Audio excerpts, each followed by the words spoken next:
going to share with you what is reality for us in North Dakota. I do think one of the benefits that you do have down here is some of your rotations.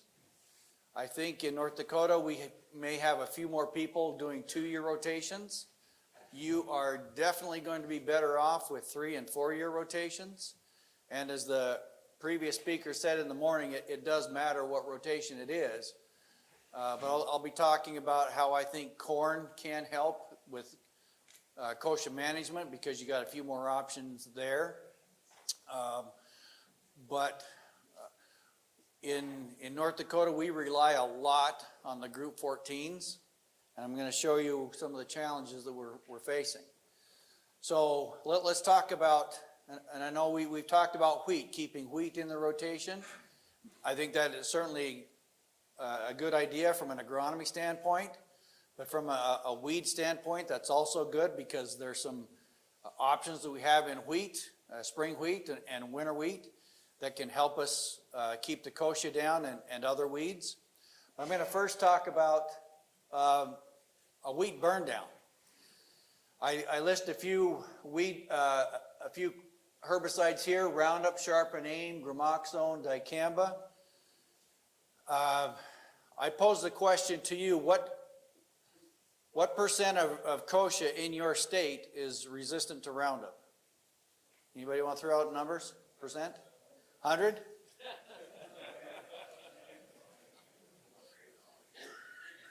So it's pretty high. Okay, so we can scratch off Roundup there. So we're down to Sharpen, Aim. Those are our Group 14s.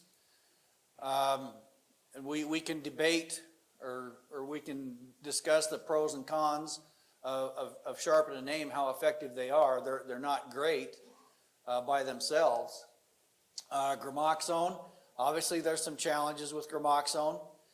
As far as the toxicity, none of us like to spray it, but it is effective. Dicamba is for the most part still very good on kochia. We are finding some populations though that do have some tolerance to dicamba. Any other products that you're using legally in wheat besides these? Fall Valor, okay. Yep, and I'll be talking about Fall Valor and well, I'll kind of bring it up right now. So the reason we started using Fall Valor was in the past was because we needed help with winter annuals. Some of the bromes, prickly lettuce, false chamomile, narrowleaf hawksbeard, some of those winter annuals, Fall Valor could help us with those. But then we also noticed that we were getting some suppression of kochia that emerges in the spring. Now kochia, or excuse me, Valor is it's not that water soluble. And so it sticks around on the surface a little bit better than Spartan does. Spartan in our studies has tended to leach a little bit more. And so just year after year consistency, Valor has been a little bit more consistent than Spartan has as a fall application. And so it's never 100% control with Valor, but in my experience, I usually saw about 60 to 90% reduction in kochia using that as a late fall application. So that's where we've seen the benefit of Valor. Any other products that you use as a burn down in wheat? How about in front of, I don't have it here yet, but I know you grow some sunflower here. How about in front of sunflower? We've got Roundup, Aim, and Gramoxone. Probably about it in front of sunflower. Labeled. Starring is not labeled in front of sunflower. 2,4-D is not labeled in front of sunflower. Well, anything else? Okay. Okay, so let's talk about what we're seeing with the Group 14s because you're going to see the serious challenge that we're facing. So I talked about AIM and Sharpen. Those are burn down herbicides. Vita and Reviton are also in that same chemistry. They're just not used as much. In my opinion, Sharpen is the best of those, best of that bunch. Vita and Reviton, in my experience, have not been as effective. So those are our foliar burn down. These don't really have that much residual. Except for Sharpen, you apply higher rates of Sharpen, you get more residual. But at the normal 1 ounce use rate that we typically use in front of wheat, it doesn't have that much residual. Then we've got Spartan and Valor. Those are our herbicides that we use for residual control primarily. Now, if you tank mix AMS and MSO with Spartan and Valor, you can get foliar control in a burn down. So you spray a Spartan or a Spartan Charge with AMS, MSO, having that oil in there can enhances the foliar burn down capability of Spartan or a Valor. Then our foliar soybean herbicide, so these are sprayed post-emergence, Flexstar, Cobra, Ultra Blazer. Those are only foliar. Those are also in this group 14 class. Now, in 2020 is when I first suspected that we might have a problem. And I definitely saw it in 2021, but unfortunately I wasn't smart enough to collect some seed. But in 2022, we saw some issues where we sprayed Sharpen and Roundup together on Kochia, and it looked like we sprayed water, except for some horseweed that was in the canopy. And you know, Sharpen is very good on horseweed. The Sharpen was fried, the horseweed was fried. And so I knew the Sharpen was in the tank because it fried the horseweed, but the Kochia was just fine. And so this really made me nervous, because I've always said if we ever get resistance to group 14s, especially with Valor and Spartan, we're going to be in trouble because of how much we rely on them. So in 2022, we finally did collect some seed from these locations: Mohall, Berthold, Minot, Mandan, and Mott. And then separate from me, there was 8 samples collected from Rugby to Carrington that I did not test it, but were tested separately. I have spoken occasionally with agronomists here in South Dakota who have told me that maybe they've been seeing issues with AIM and Sharpen as well, but it hasn't been confirmed. And then at the same time that this is going on, there was a sample a field up in Saskatchewan where resistance was also suspected. So I think I presented this last year at a peer meeting where, this is where we collected the Kochia seed. We tested it in the greenhouse. This is our susceptible check. This was AIM at 1 ounce. This is our susceptible here, 2 ounces here. And then these are the 4 of the locations that we tested. And you can see that the susceptible Kochia was easily controlled, but our kind of worst fears came true here with Kochia not being controlled at these other locations. So this was AIM. And if we look at, this is Sharpen again at 1 and 2 ounces. Again, our susceptible check was controlled easily, and the other locations, again, the Kochia was not controlled. So we also wondered if we just increase the rate, can we just raise the rate and control the Kochia? Well, we took AIM and applied from 1 to 16 ounces, and you can see the Minot sample, even at 16 ounces, was not controlled. And since then, we've also tested this at 100x and still not controlled it. So raising the rate is not going to help us out. Okay, so then we knew then that Sharpen and AIM were not controlled with these on this Kochia. We're not controlling this Kochia. So we wondered about, well, what about the other group 14s, Vita, Reviton, and what about these others? because we're really nervous about these because of how much we rely on them. I know you use them in soybeans, you use them in sunflower. We also use it in peas and chickpeas, flax, sunflower, safflower. So we use these products in multiple crops. Okay, so I'm still talking foliar here with this slide. This is foliar, not soil applied. So here we took the Minot sample. This is Sharpen, Reviton, Vida, AIM.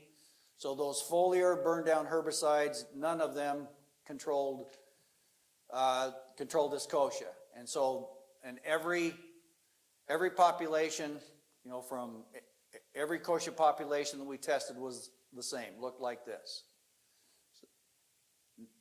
So everyone, none of these were controlling the kochia. But these three right here, Ultra Blazer, Flexstar, Cobra. Now these are the diphenyl ether class of the group 14s. And these three diphenyl ethers here, for whatever reason, still control the kochia. Now, this is interesting. Oops.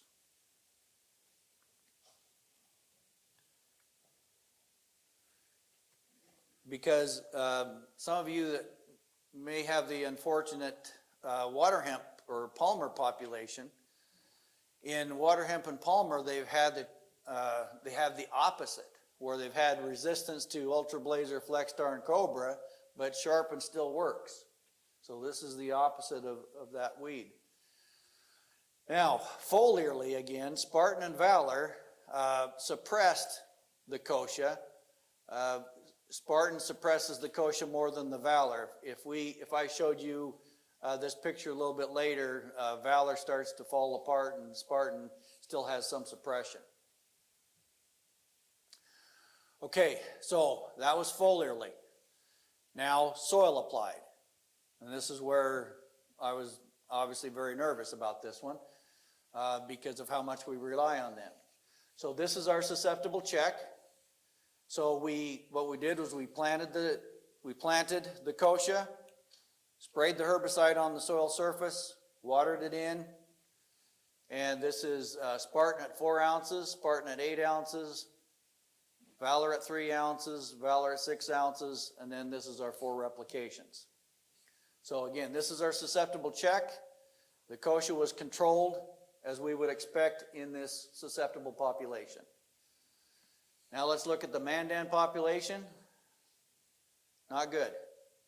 So unfortunately, we do have, this population is not being controlled by the Spartan, even at the 8 ounces, the 2X, or the Valor at the 2X.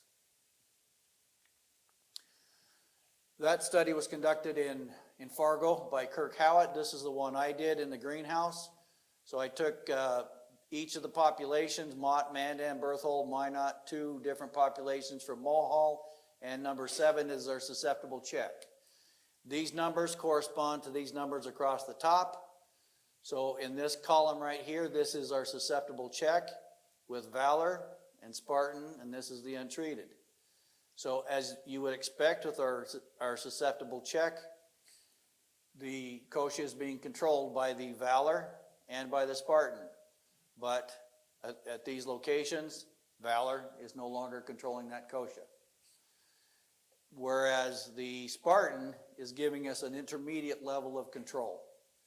So it's not 0, but it's not 100% like we would hope to see like in our susceptible check. Okay, this is another one where I wanted to see Valor compared to Zidua compared to Fierce. Now, in this one I compared 2 susceptible checks. We had two susceptible checks from different locations that we'd collected many years ago. So here's our susceptible check 1, our susceptible check 2, and this is the Minot and Mulhall samples. These are the 2 that we suspected resistance. This is our untreated column. This is, so these 4 pots are Valor, these 4 are Zidua, these 4 are Fierce, and then as we look across here, The susceptible check was generally controlled by Valor. We had suppression from Zidua, but the Fierce, now Fierce you know is Valor plus Zidua. So it's basically these two herbicides together make up Fierce, and so we've got good control from the two together. But we go to the Minot sample. Fierce is providing some suppression, Zidua providing some suppression, and Fierce is giving us decent control, but not 100%. The Mohall sample, pretty much seeing the same results. And then our susceptible check, again, mostly controlled here with the Valor, controlled here with the Fierce, and the Zidua is providing some suppression. And I want you to remember this, because Zidua is a product that we can use in a few crops, sunflower being one of them. Now, so I don't expect control from Zidua, and I think on the label it does say suppression, and that's basically what we're seeing here in each of these samples. Okay, so as I've talked to many of you, you have used, as we have, Valor in the fall or Spartan in the fall for residual control. And so what I just showed you is very troublesome for us. And it's going to show, and as I'm going to talk about a little bit later, how important it's going to be for us to diversify and not rely, we're not going to be able to rely as much as we have on these soil applied herbicides.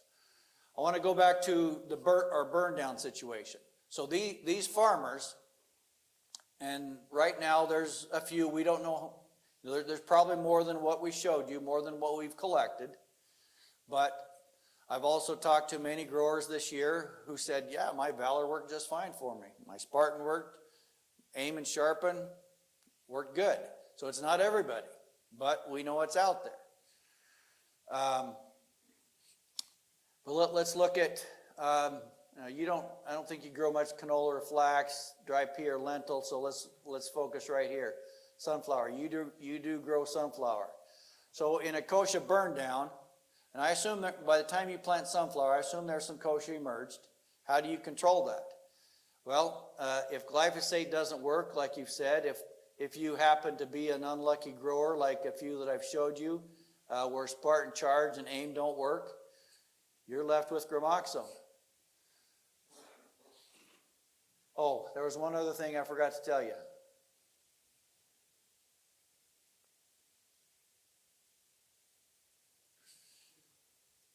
These kochia samples here were also tested for resistance to dicamba. They were not controlled by the XtendiMax rate of dicamba.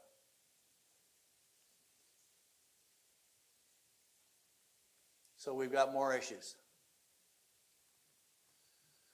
Okay, so if we take away glyphosate and the group 14s from our burn down options, what does that leave us with?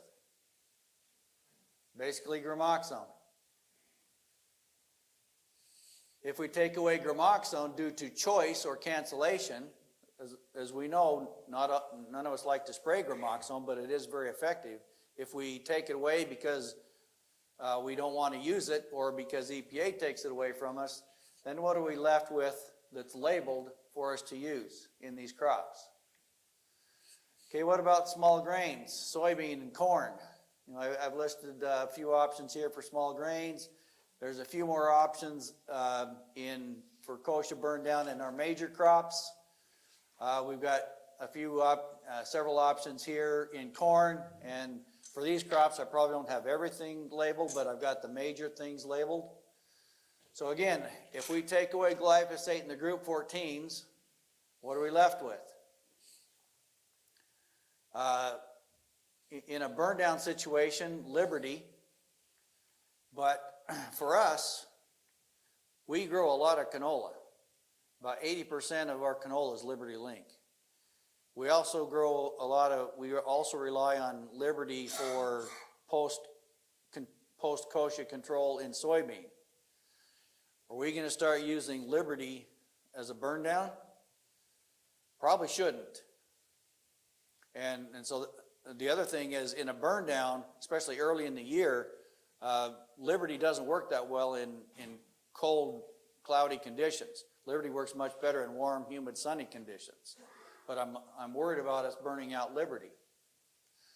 Okay, so then also, what if we take away dicamba? Remember that circle I showed you? Those guys had both group 14 resistance and dicamba resistance. So we take away dicamba due to resistance, and that's what we're left with. Then if we take away gramoxone due to choice or cancellation, that's what we're left with. So you can see that we're in a pickle, potentially. Now, it was about, 2009 or so when we got glyphosate resistance in Kochia, up in this area. And it slowly spread over time. Took about 5-7 years before it got to be pretty common. So we know how Kochia blows. You can be the best farmer, and you can have the best rotations, crop rotations, herbicide rotations, but your neighbor's Kochia can blow onto your field too. So that's the unfortunate reality.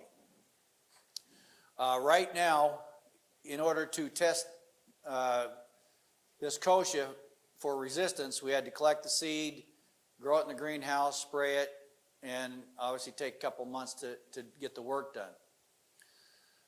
One thing that is going to be able to help us is, thanks to BASF, we sent Kochia seed to Germany, and they were able to determine that this resistance is due to a target site mutation.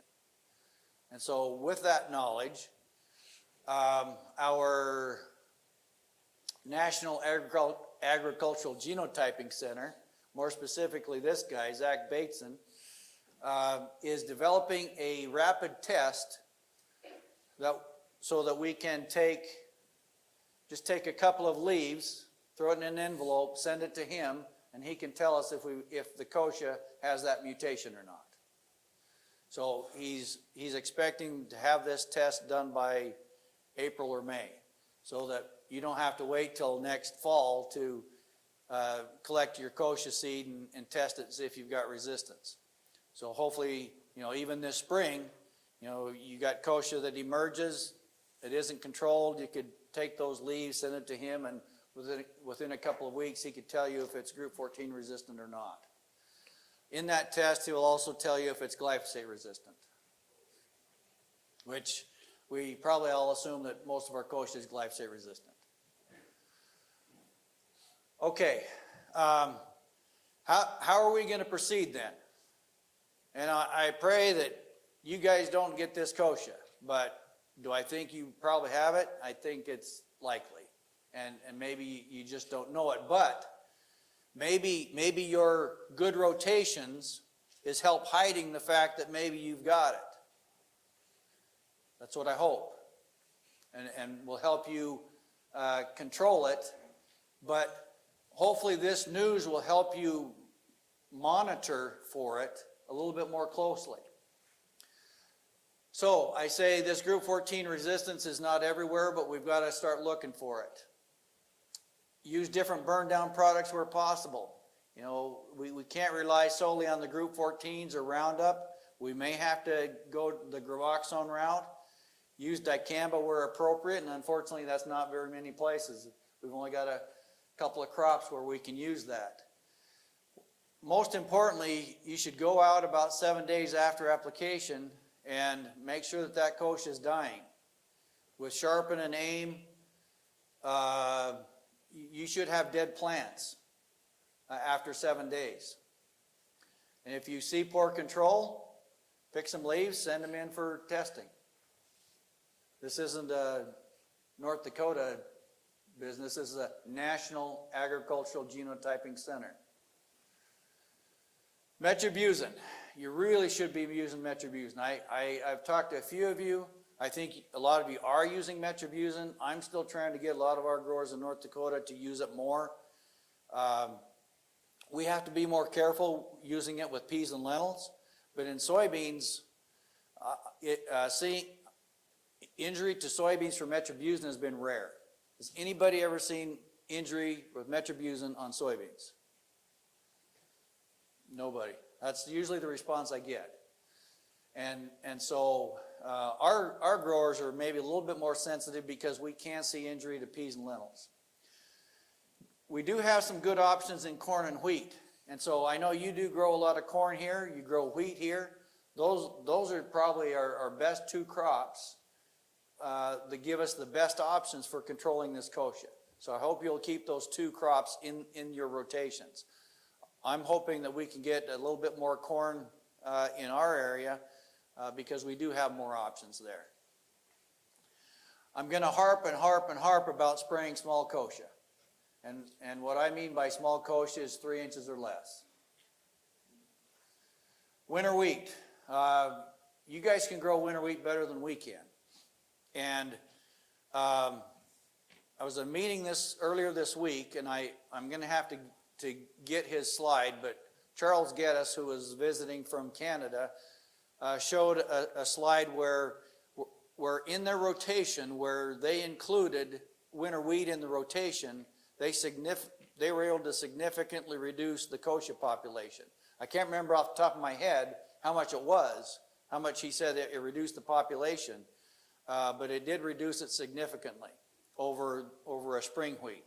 So if you do have the option of including a winter wheat in your rotation, I do think that will benefit you with kochia. Okay, so these are the herbicides that have been used historically to control kochia. Our group 2s, you know that these are pretty much 100% resistant to group 2s. Group 3s, Treflan, Sonlan, in this area you probably don't use much of those. Prowl, you might use a little bit because Treflan, Sonlan have to be incorporated, mechanically incorporated or with irrigation. Now, unless you're using like a Sonlan granule, it's applied very late in the fall. There is a label for Sonlan applied late fall as a granule. The prowl does not have to be incorporated mechanically, but it does need rain to be activated, at least a ½ inch. So I'm encouraging our growers to, this is old chemistry. Group 3s, that's very old chemistry, but they still work. It's not 100% control, but it's something. It's some suppression. 2,4-D, group 4. We don't get much kochia control from 2,4-D anymore, but it does add a little bit. It's not much, but it does add a little bit. But we never go out with just a 2,4-D to control kochia. Starine, I'm going to talk about a little bit more. We are seeing starine start to falter here a little bit.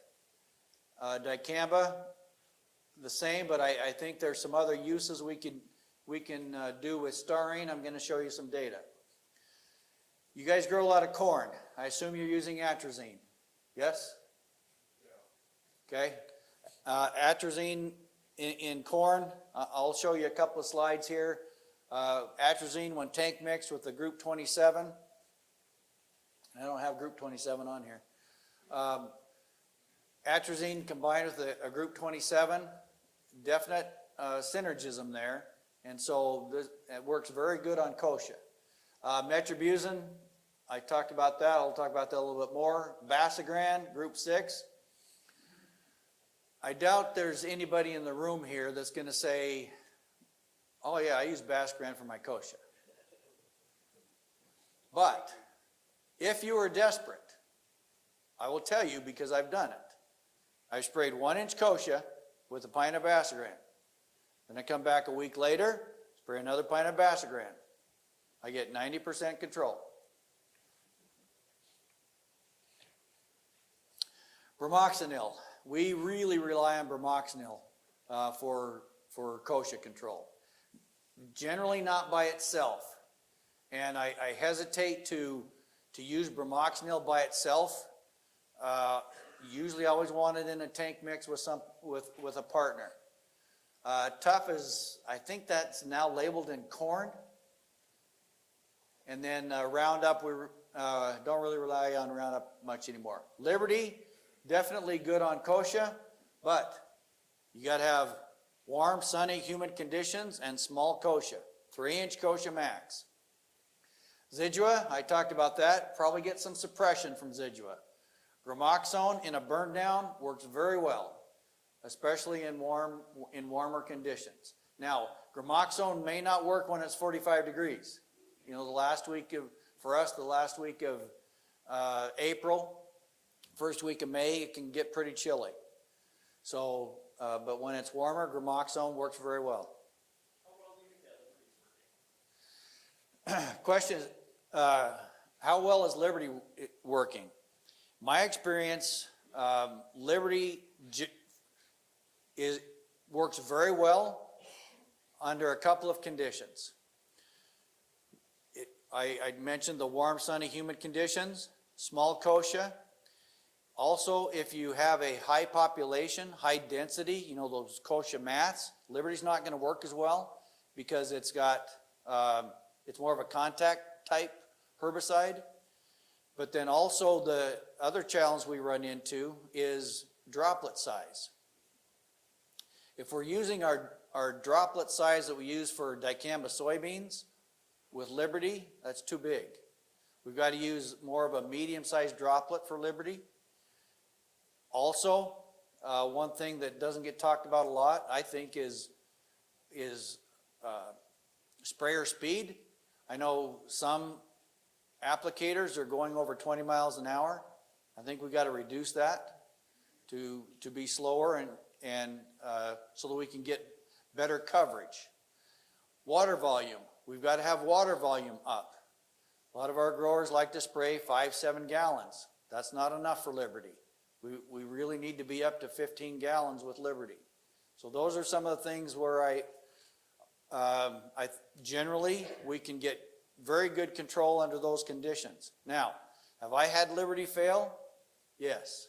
There's a couple of years where I had it fail, and I didn't have an explanation why. I think it was more environmental or maybe heavy kochia density, but generally Liberty works extremely well. What's your thought? We don't mess with it that much. I think we need to start. So I don't know. But another question I had was, you saying kochia under 3 inches tall? Yes. Do you feel that you can control kochia when it's under 1 inch tall? Question is, can I control kochia when it's under 1 inch tall? Depends on the chemistry. You know, the Roundup label used to say don't spray button-sized kochia, and we do have a challenge controlling button-sized kochia. But once kochia is about 1/2 inch to 1 inch, I really never had a problem with it with most herbicides. With Gramoxone, I've had excellent results spraying Gramoxone on kochia less than 1 inch. But sometimes, again, the problem we have with that really small kochia is you've got a lot of kochia that's hiding in the kochia mats.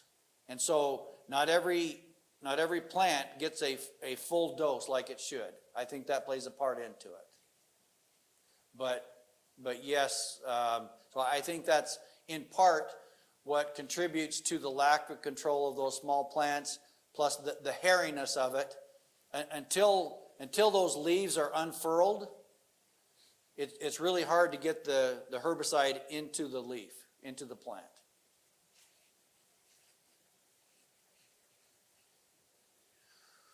Okay,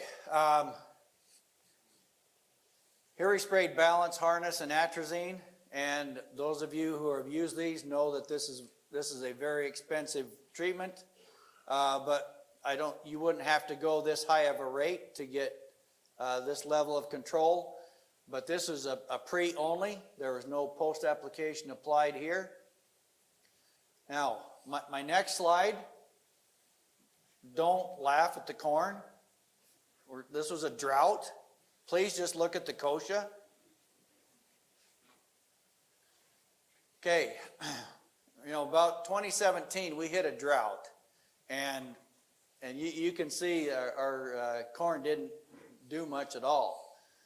But what I want to show here is impact, which is topramazone, same as Armazon, applied by itself over here, and then with atrazine. So we got a group 27 plus atrazine. Look at the synergism here on this side versus this side. So whenever possible, with your post-application, include some atrazine in the mix. Okay, I hope all of you are using metribuzin. I probably don't have to convince you as much as I have to convince the guys in North Dakota to use it. And I already told you that metribuzin, rarely do we see injury with metribuzin in peas and lentils. The issue we run into where it's too risky is where we have a high pH, low organic matter, and a sandy soil. Where it's much safer is on a lower pH 6.5, higher organic matter on a loam soil. But if there's any pea growers here, this is where you have to be careful, is on this type of soil.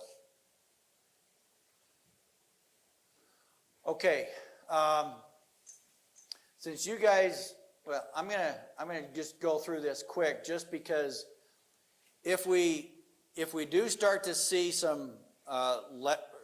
less control, or we know that we've got some group 14 resistance, this is where we might show it. So this is what we're looking at here. This is a herbicide called Preview. What Preview is a combination of Spartan and metribuzin. So kind of like the old Authority MTZ, except just different ratios. And this is actually the normal rate that we typically use. 4 ounces of Spartan and a 1/4 pound dry product of metribuzin. And we get, with this mix, we typically get 90+% control of kochia. But here you see we're only getting about 60. Why is that? In part, I think it's because we're dealing with a kochia population that was less sensitive to Spartan. Probably it has some group 14 tolerance here. And so it might be the metribuzin that's carrying most of the load. It wasn't until we got a higher rate here, 5 ounces of Spartan and 0.4 of metribuzin, to where we started to get above 80% control. And we're still not seeing that much injury, a little bit of injury. Now this is on peas.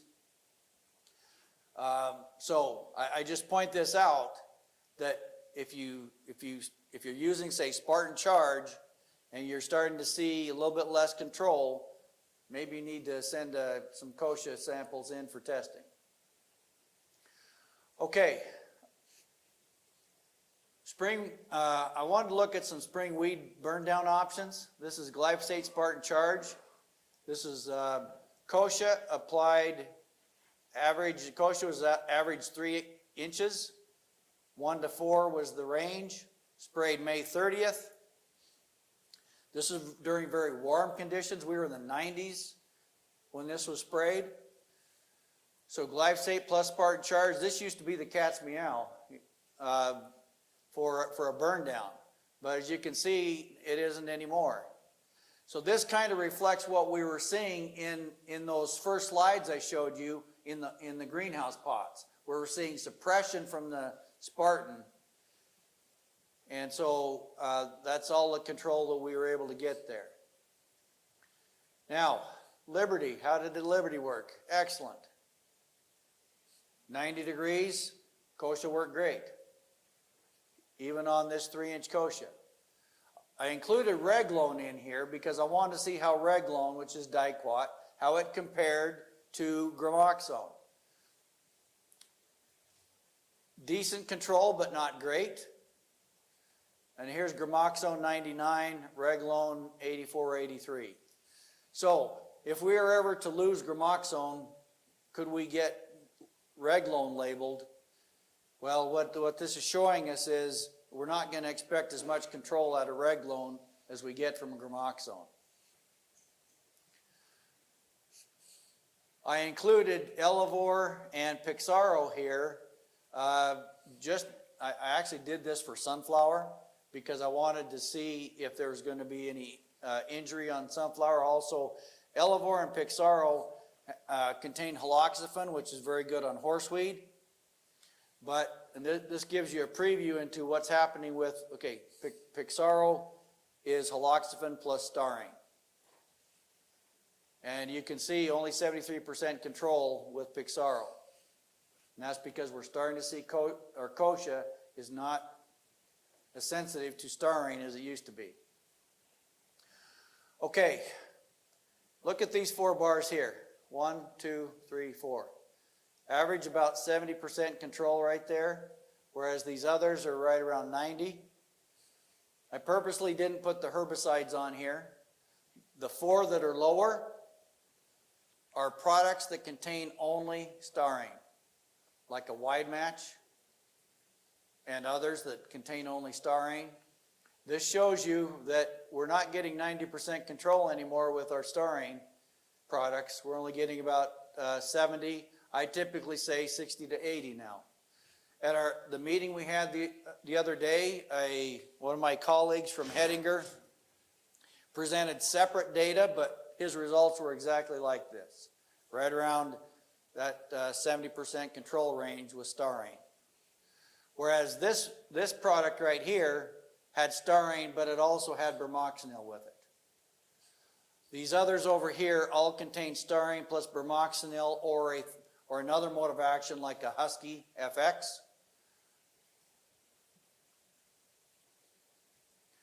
So for wheat, I'm no longer recommending a styrene-only product. I recommend something that's got at least 2 modes of action, something like a Kochia Clean Sweep that's got 2,4-D bromoxynil styrene, Carnivore Clean Sweep, MCPA, Battalion Amped has Everest plus bromoxynil styrene, Husky FX has 3 modes of action, Talnor, throw some styrene with it, you got 3 modes of action there. So this isn't a complete list of available products, just an example of what we're recommending to control Kochia in wheat. What's your thoughts on wide R-match? Question is my thoughts on wide R-match. So wide R-match is similar to wide match, except it's got haloxifin with it, and the haloxifin doesn't give us sufficient control. And so we still need the bromoxynil in there. Question is, have I ever seen injury from Talnor on wheat? Yes, I have. Occasionally we do see it. Does it show on yield or just crop injury? It's mostly just been crop injury. Okay, now I'm going to switch to a trial I did last year with a fall application. You know, similar to what you've done, using say Valor in the fall. Here we've got Fierce. So this is Kochia with the fall applied herbicide. Valor metribuzin, Spartan metribuzin, and metribuzin. This was applied October 18th. And as you would expect from this number, see how poor that is with Valor? This is Kochia that's got group 14 tolerance. What I was interested in was seeing, okay, Fierce is a combination of Valor and Zidua. Did we get a bump from Fierce? We did get a little bit of a bump, but not that much. So again, I think Zidua, whether it's in the form of Zidua or Anthem Flex, you're going to get a bump on Kochia control, but it's not going to be great. Where we threw the metribuzin in with Valor or Spartan or metribuzin by itself, we saw significantly better Kochia control. Now, in your situation, you know, you're mostly using Valor and Spartan right now. If that continues to work for you, great. But for us right now, with this group 14 Kochia, Spartan and Valor aren't giving us as much control as it used to. Okay, I'm going to switch to Kochia control in soybean. Now, do you mostly use Extendamax or dicamba post, or do you also use it pre or both? Both? Okay. Is it more post than pre, or is it more pre than post? More pre? Okay, that's good. Okay, what I show here is kochia with and without, we've got the soil residual herbicides with and without Extendamax. So the blue bar is the herbicide by itself. The orange bar is the herbicide plus Extendamax. So this is warrant metribuzin by itself. So the metribuzin's given us 80+% control. Warrant's not contributing much, as you can see. But where we include Extendamax, now this is applied pre. This is applied May 19th. We got 6,300 rain about a week later.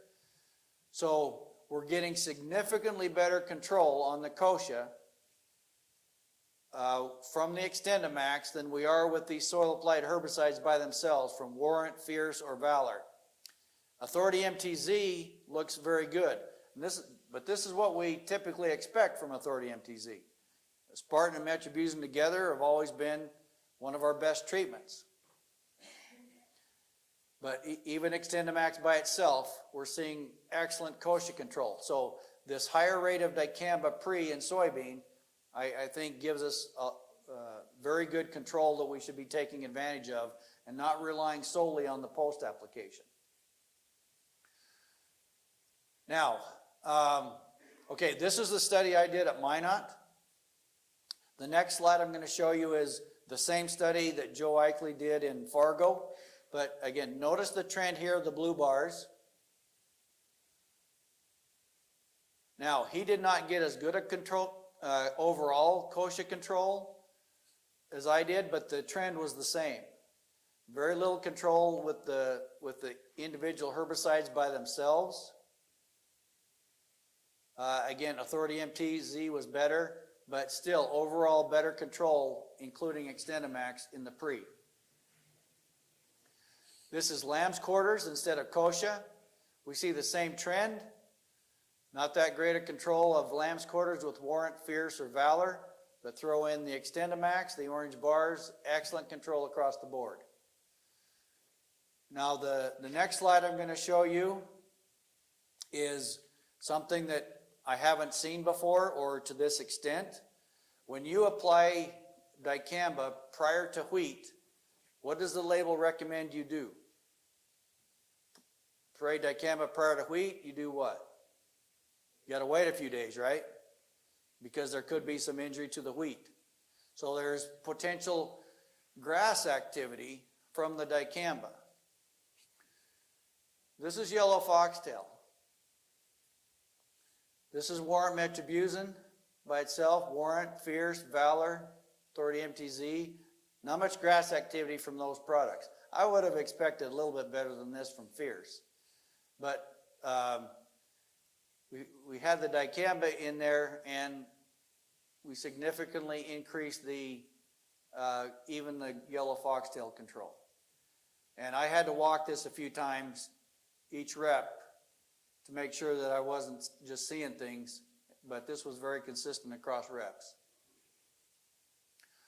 Okay, this isn't going to help you next year, but it will help you, or excuse me, it won't help you this year, but it will help you next year. Do you have problems with resistant foxtail?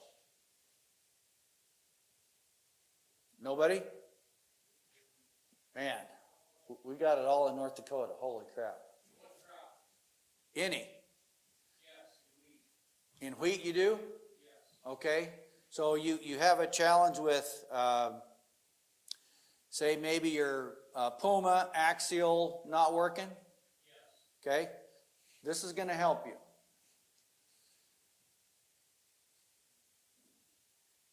So this is tolvera tolpyrrolate. It's a group 27 plus bromoxynil. It has broadleaf activity and grass activity, just not on wild oat. So it won't control wild oat, but it will control foxtail that's resistant to our group 1 and group 2 herbicides.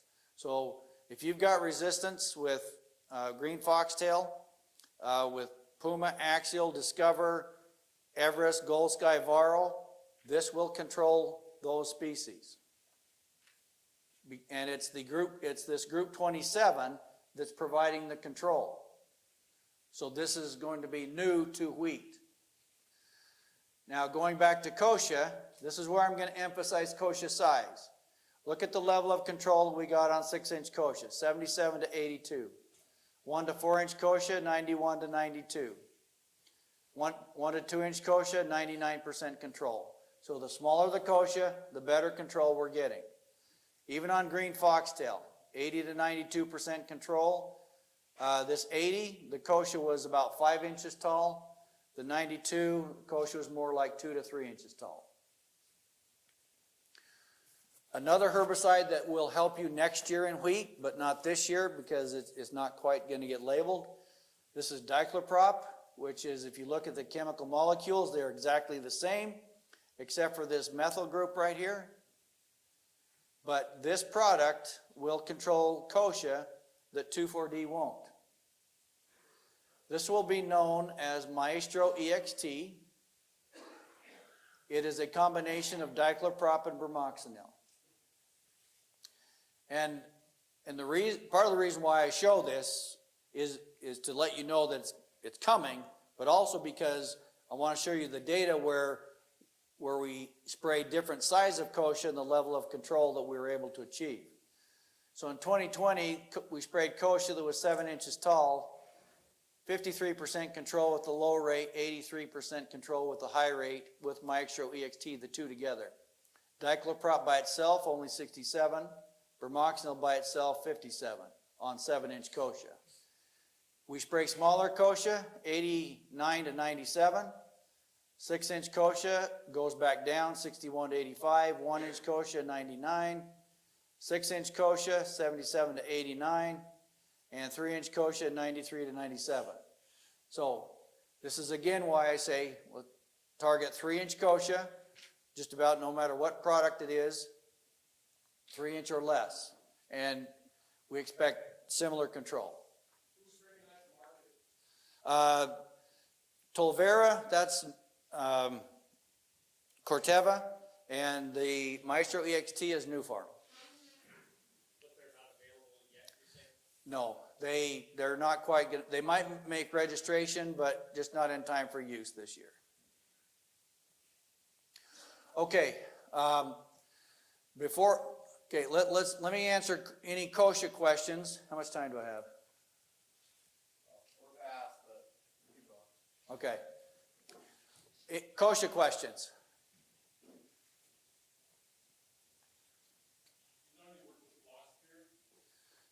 Fluroxapyr? Question is, have we done any work with fluroxapyr? So fluroxapyr is styrene, and so yes, the data I showed is that with styrene, we can't rely on it solely anymore. Got to have bromoxynil with it in wheat. How confident are you in your water solubility theory as it pertains to Valor and Spartan applied in the fall? It seems to be opposite of what these North Dakota data shows.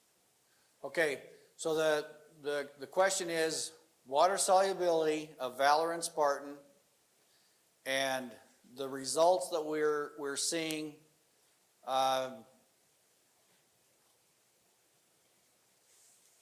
when those are applied in the fall. Your theory is that Spartan is too soluble, and that's why you're seeing better performance out of Valor. I'm seeing better performance out of Spartan over Valor. Okay. In the trials that I've done, I have never seen Spartan better than Valor in the fall. I've probably done about 5 studies. Valor is always better than Spartan in the fall. Sometimes they were pretty close, but Spartan was never better than Valor. That was just North Dakota data. Yes, North Dakota Kochia. So if you get better control with Spartan, great. I'm just wondering, is it possible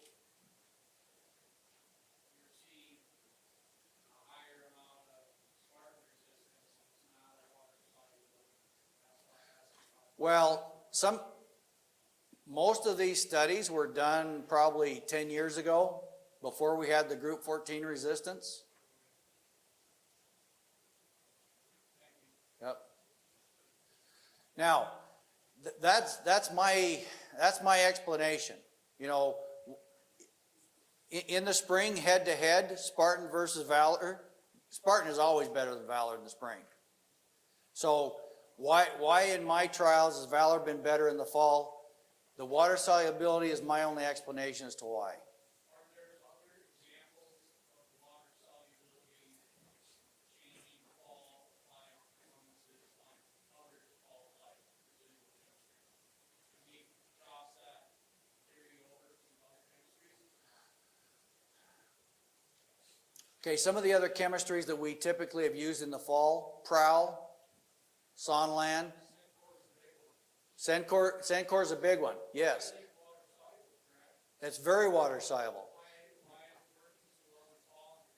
Okay, that was one study.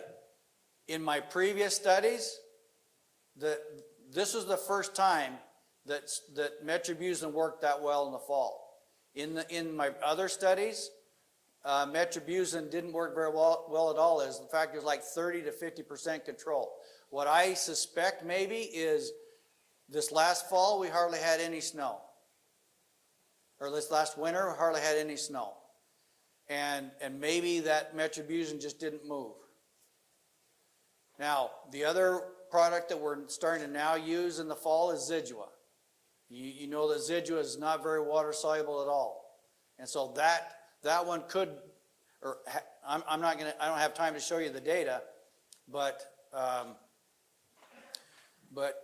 that we do see some suppression on wild oat and some suppression on kochia, but we have to use such a high rate. You know, we're looking at $25 to $27 an acre for the Zidua rate.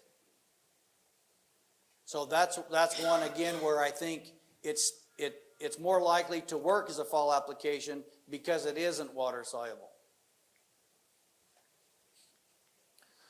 Okay, let me just take 2 more minutes and show you this is just some data on water hemp with dicamba. This is Joe Eichley's data where he showed these are pre's, Warrant, metribuzin, Valor, Fierce, 30 MTZ by themselves. This is 35 to 42 days after planting. And then the same herbicides again with Extendamax or with dicamba. So the pre plus dicamba, significantly better control.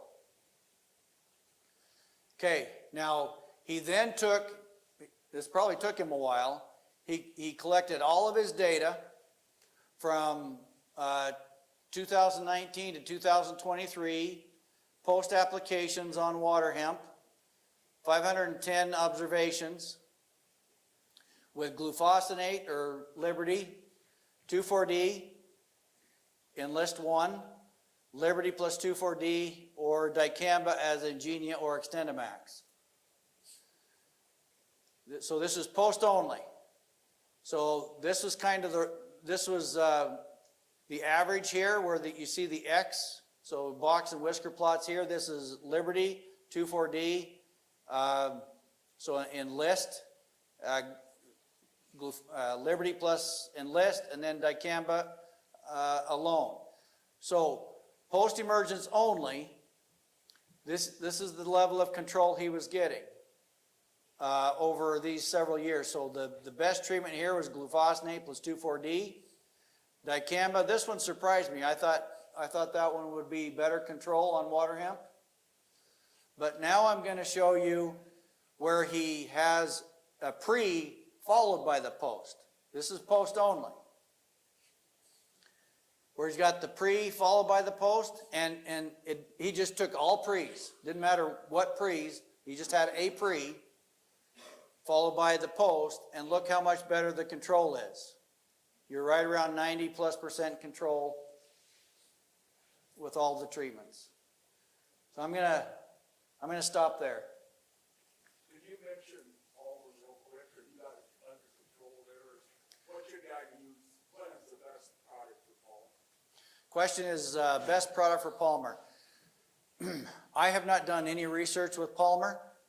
But typically, what we suggest is what you're seeing for water hemp, generally similar to Palmer. There can be some differences in sensitivity with Palmer and water hemp, but generally if you follow this example, using a pre followed by a post, you should see decent control.